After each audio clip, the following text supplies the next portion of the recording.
Today in this video we will see how to find the zeros of the polynomial of a quadratic polynomial and verify the relationship between the zeros and coefficient. For example, this quadratic polynomial is given to us x squared minus 2x minus 8. Now when I have to find the zeros, it should be equated to zeros. So multiply the first and the last term of the polynomial. This becomes equal to minus 8x squared. Now I have to find the factor of it such that on adding or subtracting I should get minus 2x, and on multiplying I should get 8.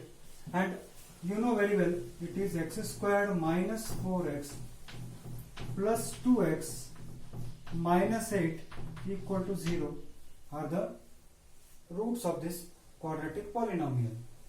Now if I take this, again I have to make groups of it.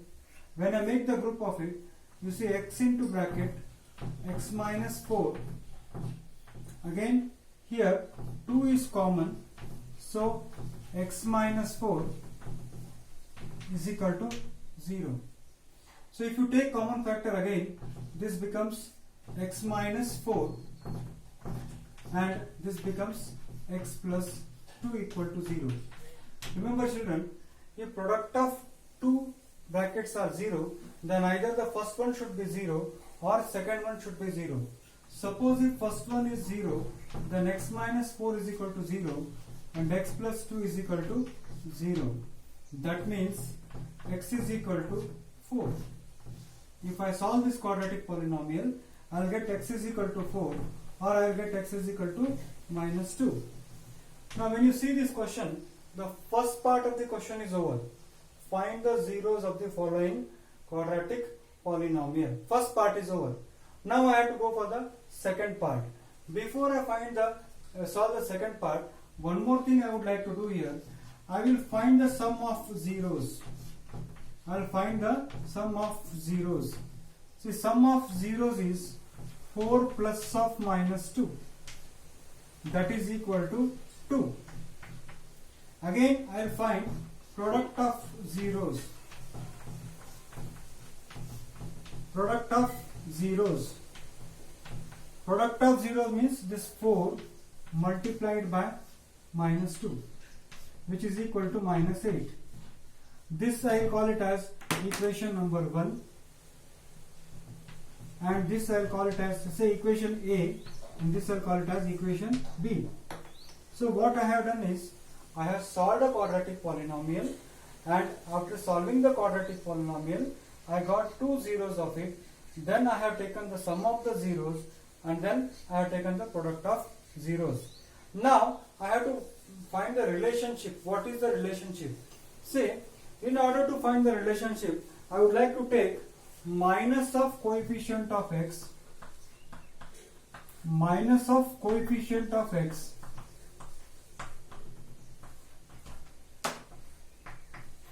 divided by coefficient of x square, coefficient of x square. Let us see what we get. See, minus of coefficient of x means minus of minus 2, and coefficient of x square means 1. So minus of minus is plus, and 2 divided by 1 is 2. So this I will call it as equation number C. This I will call it as equation number C. Next, what I will do, second relation I would like to find out. In the second relation, what I will do, constant term, I will take the ratio of constant term divided by coefficient of x square. Let us see what happens. Coefficient of x square. See, the constant term here is minus 8. So what I will write here is minus 8. And coefficient of x square is 1. So finally this becomes minus 8. And this I will call it as equation number D. Now what I want is, you should observe these two equations very carefully. Sum of zeros is 2. And this coefficient of x divided by coefficient of x square is 2. Product of zeros is 8 minus 8, and constant term divided by coefficient of x square is minus 8. So that means there is some relation. And what is that relation? See, the right hand sides are equal.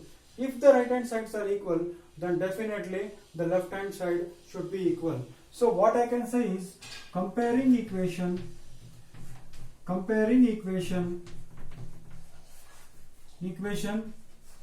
A, B, C and D,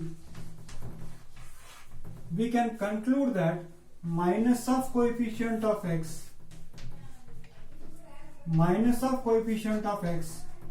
divided by coefficient of x square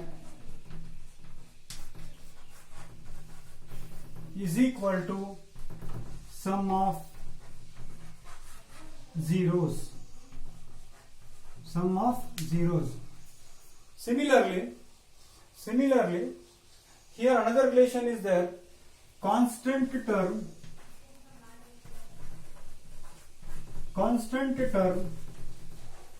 divided by coefficient of x square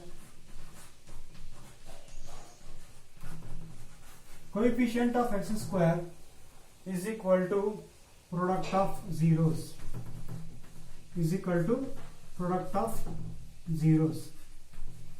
So dear children, in the exam we are going to get one problem 100%. See the funda what I have to do. When a quadratic polynomial is given to you, solve that quadratic polynomial, find the zeros of the quadratic polynomial, add the zeros, call it as equation A. Multiply the zeros, call the equation as B. Then take the relation between coefficient of x and coefficient of x square, call it as C. Then take the relation between constant term and coefficient of x square, call it as D.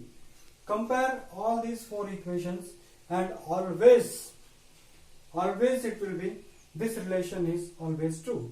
That is minus of coefficient of x by coefficient of x square is equal to sum of zeros, and constant term by coefficient of x square is equal to product of zeros. So one more example, I'll take it in my next video.